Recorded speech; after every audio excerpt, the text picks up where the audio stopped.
Ce scanner modélisateur remplace le crayon de l'ingénieur et le plan de l'architecte. En quelques secondes, la pièce est numérisée au détail près. Au salon Enova, la production industrielle entre dans une nouvelle dimension.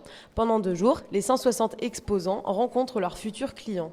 Démonstrations, conférences, animations, tout est fait pour susciter l'intérêt autour des dernières innovations technologiques et notamment du laser qui tient une place de choix au sein du salon. Pour l'instant, c'est pas mal utilisé en Chine, aux États-Unis aussi, il me semble.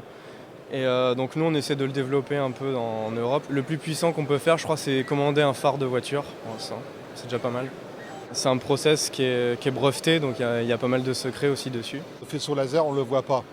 En fonction de la longueur d'onde, on ne le verra pas. Donc la couleur verte, c'est simplement le cache pour éviter que, quand quelqu'un manipule le laser, ça abîme les yeux. Et dans les yeux de chacun, les innovations technologiques laissent parfois perplexes. Ce n'est pas le cas du laser. La conférence du professeur Thierry Bosc du CNRS de Toulouse a attiré de nombreux visiteurs.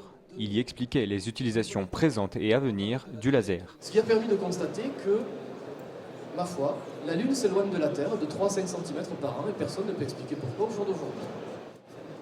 Midi-Pyrénées est la première région en Europe des industries électroniques, informatiques et microbiologiques.